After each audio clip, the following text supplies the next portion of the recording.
say that honestly, given that this is an internet thing, I can't guarantee that I'm going to be doing it every day. I'm a little busy right now. I've got a lot of things going on. I'm moving. I've got other stuff happening.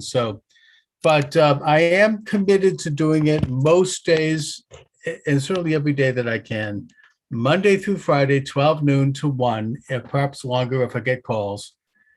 And my goal here is to build an online program with interacting with people. I get TikTok comments coming in. And also, one of the unique things about this program, and I think I'm probably one of the few people doing this, is that I am actually able to take phone calls, just like you would call a good old-fashioned talk show. And you will be heard. You'll be on the air with me. Please keep it clean. Keep it within community standards. You can do that by calling 617-396-4958. Thank you very much there. 617-396-4958. That number again, 617-396-4958. Okay, so I want to start by talking about, this is a news-driven program, so I want to talk about the kind of the conventional news here, which is the fall of Andrew Cuomo as governor of New York, the sex scandal that apparently is what the thing that finally drove him out of office. And just say two things about that. First of all, this avoids, I would suggest, the bigger scandal. Now, I'm not saying that it's a minor thing, that the guy was a complete perv in office, grabbing women and assaulting women, actually. I mean, this is a sexual assault. And I think that, the kind of arrogance of him is thinking that he's above this. And one of the ironies of it is that he actually was doing these things after the Brett Kavanaugh hearing, where he was attacking Brett Kavanaugh for charges that in that case were pretty flimsy, if I may say, and were sort of set up. There was very little evidence. Whereas with Cuomo, he goes on and he just, it's almost like he's living in an alternative world, which gets to the issue of the fact of whether or not liberals and people on the left are able to do that and not be held to the same standards as everyone else. And the answer to that is yes, they do. And yes, they can.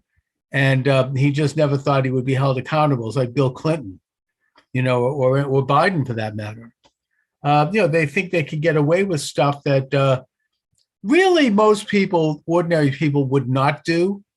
And, not to say that there aren't sometimes scandals amongst conservatives, but, usually not. I mean, I remember Senator Packman had to leave the Senate because he made a rather, inappropriate remark to a woman in an elevator after a speech. He said, "Gee, I'd like to kiss you." He had to leave the Senate for that. So, it's not like, that's nothing compared to these sorts of things. So, yeah, I'm certainly glad to see him go. But I mean, again, I think there are two aspects to the scandal that I want to point out. And those are, number one, it is covering up a bigger scandal in the, deliberate placement of COVID-19 active people in nursing homes. That is wrong. That is, that's genocide, quite frankly. And that's an issue the left does not want to discuss. I'm going to go over it briefly. At the height of the pandemic, at a time when President Trump had ordered the naval ship to be in New York Harbor with 3,000 beds ready to take COVID-19 patients, fully staffed with medical personnel, the best in the country, people who are military trained doctors. You can't get better than that. I mean, these are people who, it's like the MASH unit in the television show. They're on the field dealing with wartime casualties. They know how to deal with emergencies. And they sat there for 3 weeks twiddling their thumbs, having nobody go on board, because Cuomo, instead of having people go to the naval ship or the Javits Center, which also was set up for the COVID-19 emergency. Instead, he was putting them into nursing homes, the most vulnerable members of our society, people who are over 80, people who are our grandparents, people who a moral society protects. They don't put them in harm's way. And of course, the empirical result was upwards of 20,000 deaths unnecessarily. And not only that, but he tried to cover up the numbers later. Why did he do it? He did it, I think, firstly, because he thought that by putting people on the naval ship, it might make Trump look good. And he was certainly not going to do that because Trump was to be somehow blamed for the pandemic. You know, they didn't know how they blame him, but somehow they blame him, or they would use it as a means to take out Trump. So you couldn't put people, you couldn't acknowledge that he had done something normal and good. And thus it was okay to murder, 20,000 people because it hurt Trump, right? At least that's how he assumed the media would frame it. And of course, the goose-stepping, sycophantic, amoral media did his bidding and put him on the cover of magazines. Oh, this great hero, this glorious. It's like they gave him the Stalin treatment, right? The little flower coming to rescue, and with the platitudes and the awe-inspiring, spewing of disgusting bilge, to say how great and glorious he is. These are people who don't worship, who don't believe in God.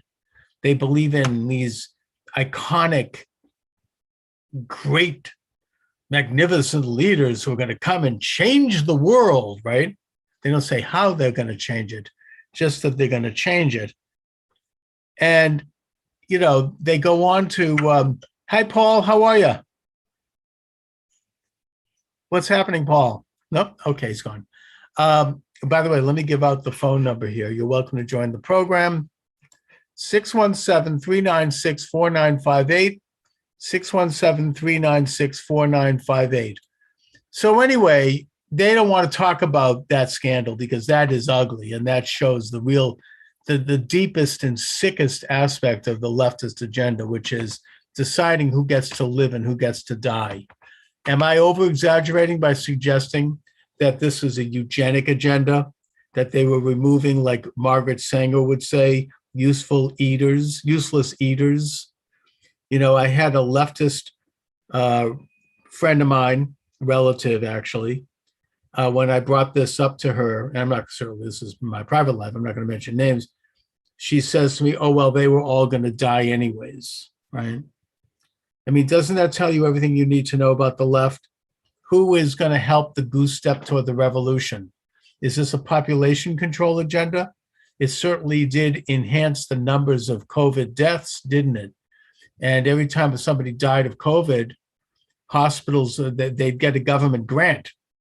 Even if they had just a drop of COVID in their body at the time of death, they would get a government grant. So maybe there was a financial incentive to get people in the nursing homes getting COVID. I mean, I'm sorry to be so ugly about it, but, in lieu of any kind of a logical, rational explanation for this heinous and immoral and despicable policy, we can only speculate. And it wasn't just New York. It was New Jersey, it was Pennsylvania, it was Michigan, and it was California that were involved in this. And they were all blue states run by left-wing communistic governors who obviously had the same agenda. And they knew what they were doing. And the example I'll give to that is that the President of Health and Human Services Secretary, Levine, his mother was, he took his mother out of the nursing home. He was Assistant Secretary of Health in Pennsylvania at the time, his 95-year-old mother, just before this policy went into effect. So that tells you he knew exactly what was going on. So that is really the issue that should have been brought up against Andrew Cuomo. And that would have really exposed how despicable and how immoral this whole rotten crowd is. But instead, they focused on the sex allegations because that is an easier way to go about it. and it shut down any discussion about their nursing homes or anything else. And by the way, one of the Biden administration, very quietly, the Department of Justice decided not to pursue the nursing home allegations anyway. So they obviously wanted to sweep that under the rug. Now they've completely done it by removing him from office. Now, Cuomo was a great hero, as I said, amongst the left. So how is it that they've allowed this to happen? Well, let me just give a quick illustration that might, I think, offer some insight. The first woman to step forward, Boylan, and make the accusation, it should be noted that she didn't do it until after Biden had been successfully installed. After there was no question that he would be the president. It had been announced by the media simultaneously, all in lockstep, that he had won the election, even though the delegations hadn't been seated yet and it hadn't been finished, and that was the way it was going to be. And anybody who disagreed with that would be censored, would be removed from any public discussion. And if a little something got through, they would be scorned, they would be mocked, they would be ridiculed, and they would be smeared. All right. So once that was in place, then she came forward and talked about Cuomo, because mainly Cuomo, this is classic leftism, classic communism. Cuomo was no longer of any use to them. He had served his purpose. He had been, you should listen to, there's a great collage of media bits that Tucker Carlson put together, where he's the governor of America, and he's got a book deal about how great he had handled the pandemic with a $5 million advance. And he was just this hero, the next president. So they had to keep that in place until after Biden was installed, because otherwise it could help Trump. And they didn't want to do that. The other factor that might explain why they left him in place without bringing this up was because bringing up these sorts of revelations about sexual misconduct could have hurt Biden, because Biden was facing those kinds of revelations as well. I don't think Biden is a lot better than Cuomo. In fact, in a way, he's even weirder, with the sniffing of hair of children and pinching their nipples and just, really like bizarre kind of stuff. Sick. I mean, these people are, some of these liberal left-wing leaders, they're sick. I mean, look at Schneiderman, the attorney general of New York, who had to resign. He was like strangling women with nooses because he thought it would get him off sexually. I mean, this stuff is sick. All right.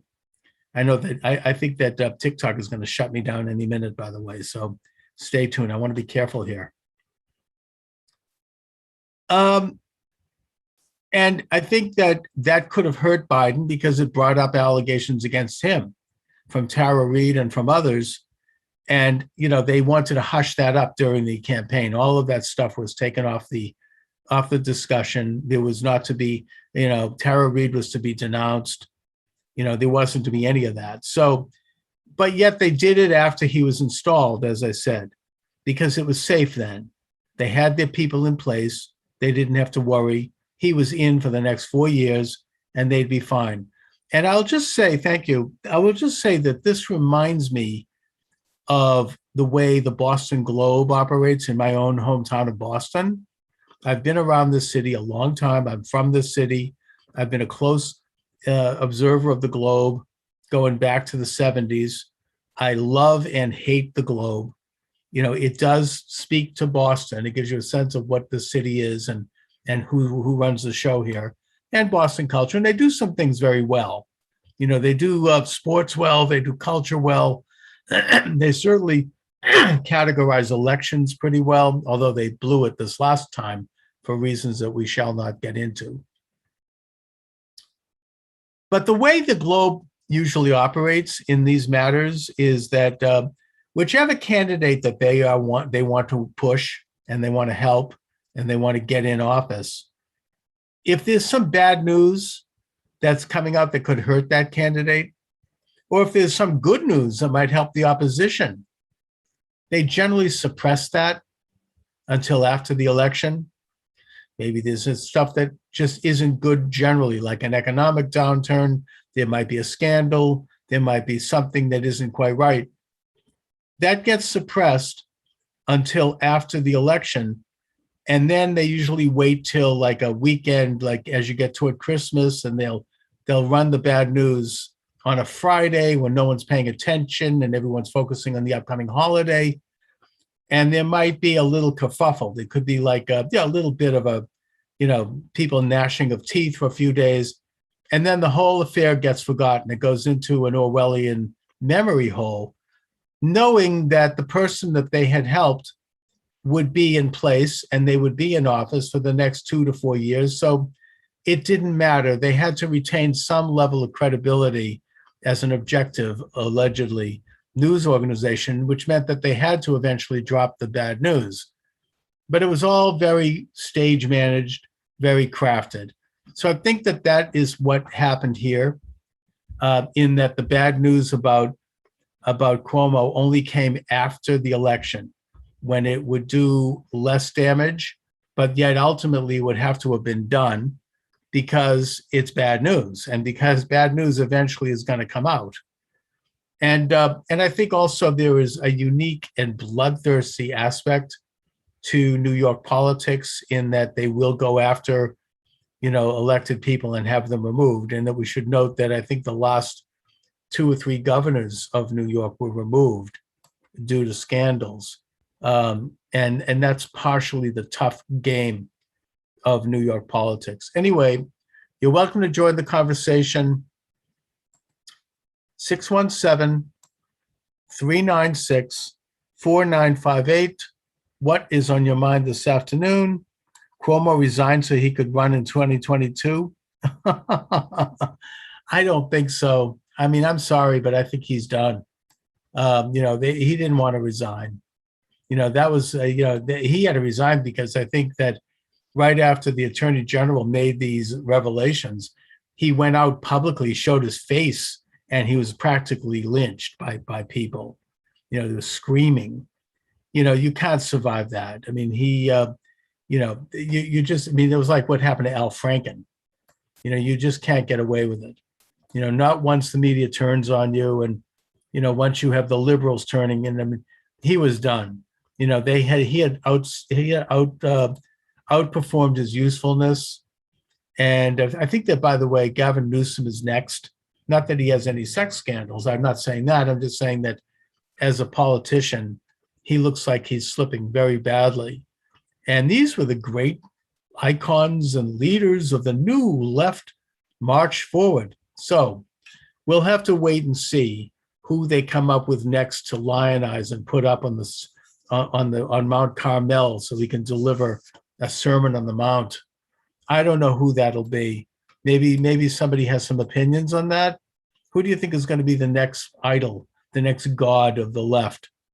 617-396-4958, 617-396-4958.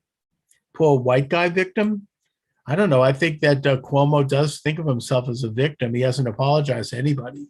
He just continues to deny because that's what he's done all his life. It's like Bill Clinton, right?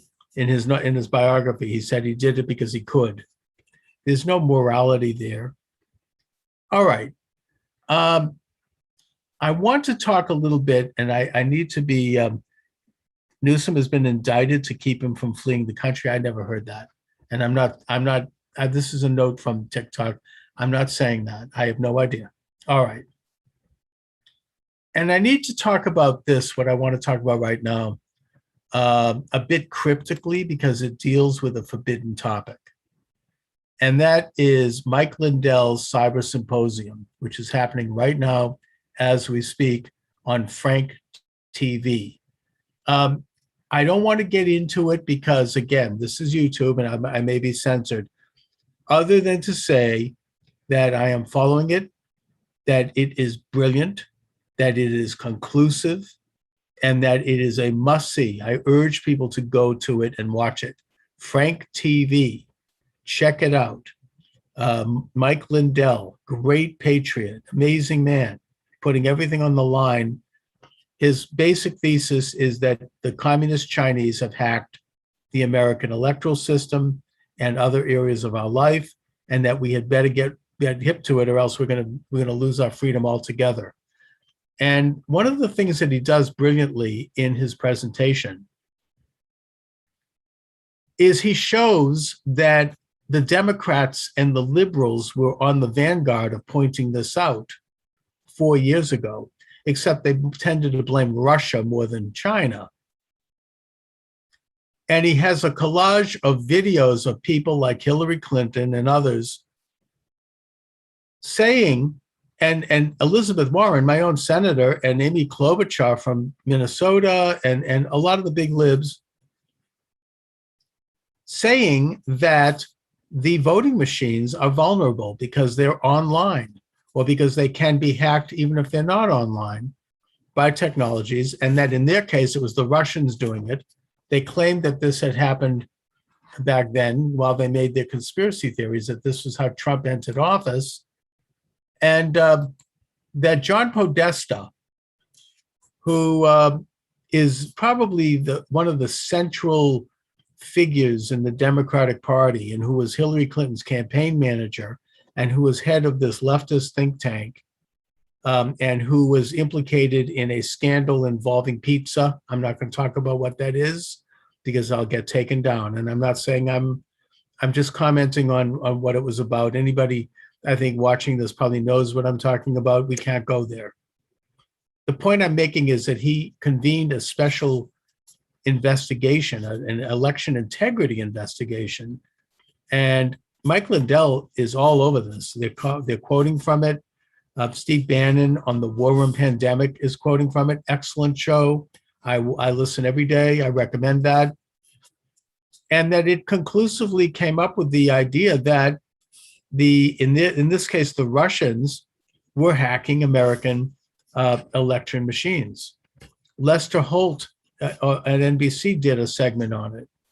Liberals were coming out and saying this is a big problem, that the election machines were being hacked, that they can go online through the servers, or through the passwords, or however they do this. I'm not a tech guy, in case anyone hasn't noticed.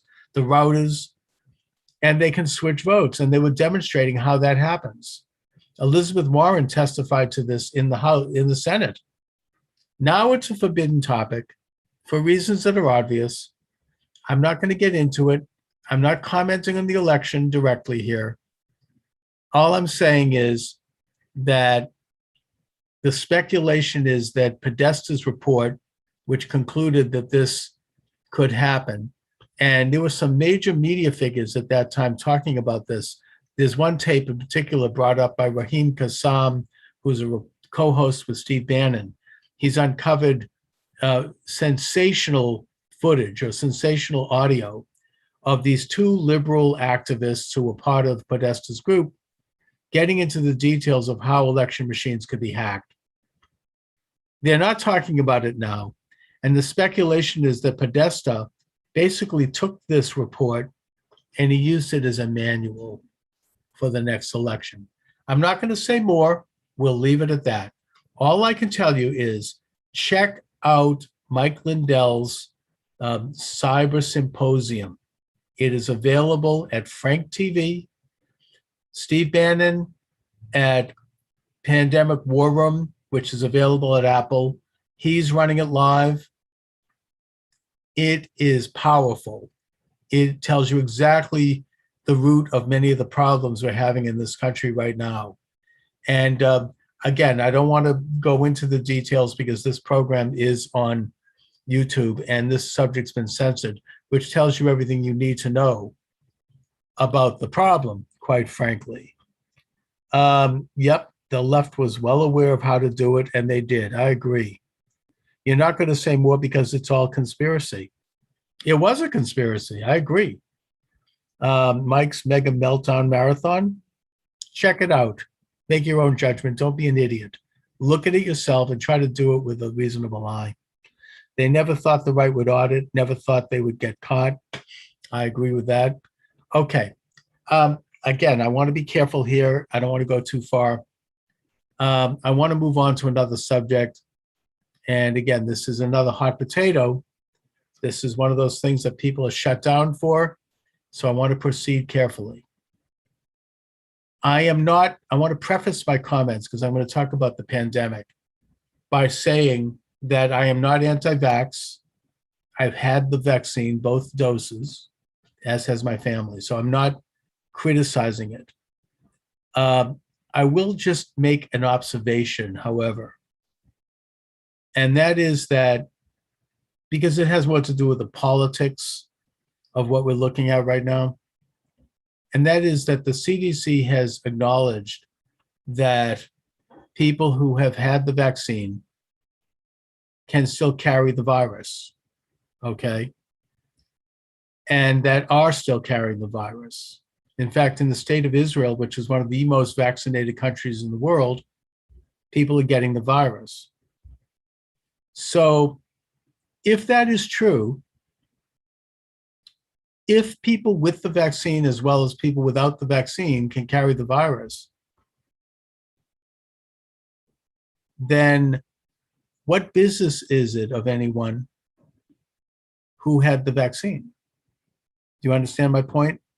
In other words, it's, either way, we have to take precautions to not catch the virus, and it doesn't matter whether someone's had the vaccine or not. Well, they'll say, well, if someone had the vaccine, they're not going to die from the virus, and that's fine. I agree with that. I mean, I think that the science does bear that out. But it still doesn't, it's still, either way, if someone doesn't want to have it and they choose to take that risk, isn't that your right? I mean, we're all going to die eventually of something. We get cancer, heart disease, if we live long enough, any kind of ailment. We all take risks in life. And it seems to me that it's a personal choice, given that, whether you've had it or not, you still could spread it. So the social aspect of this, the idea that, oh, you're going to kill people because you're not having it, that's kind of off the table if you can spread it with or without. And so it gets to a public policy question. And this podcaster by the name of Matt Walsh, I think, he made some interesting comments in that he pointed out that the COVID-19 virus, however it happened, is probably going to be with us forever now, probably has been, and that it is going to kill less than 1% of the population, which has been the case, and that the vast majority of those were people who were either over 80 or had comorbidity, where they had heart disease, cancer, diabetes, obesity. And if we took a hard look at the actual numbers, we would see that that tiny percentage of people who caught the disease, who died, had those conditions. Now, I know the media will trot out some healthy person and they'll say, you see, they caught the disease and look, they're near death or they died. And I think that's anecdotal. I think that's rare. But if, in fact, this is the case, then the numbers of actual deaths is no more than the flu. And we take precautions regarding the flu. And again, I think you should, especially if you are older or if you are in poor health, to get vaccinated. But yet it's our choice. And we're not vilifying people for not doing it. It is up to the individual to decide the measures that they want to take. So this idea of using this as an excuse to remove individual freedom, to force people to cover their face like a burqa, which is, if you want to, fine. I do it when I go into a place.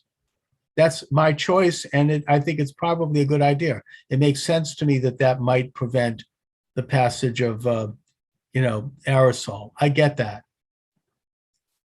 But the idea of mandating these things, given, to my way of thinking, it really comes down to the individual making choices. And I think the broader social question should be, how do we take measures, whether they be vaccines or whether it be improving our immunity system, improving our health, that would make it less problematic if we did catch the virus. And I kind of have a problem, and again, I want to walk carefully here, with the fact that our medical establishment, and I find it to be a little suspicious, and our medical doctors do not discuss and do not put money into and do not do research on alternatives to the vaccine that might be good, including natural remedies like vitamin C and zinc, and including some old-fashioned FDA-approved drugs. I'm not going to mention the names of those drugs. People know what I'm talking about. One of them begins with H, that have been proven to be effective under doctor supervision. Why aren't they looking at that? Why are they not only de-emphasizing those things, but why are they demonizing people who are bringing those things up? I find that to be very suspicious. Hold on.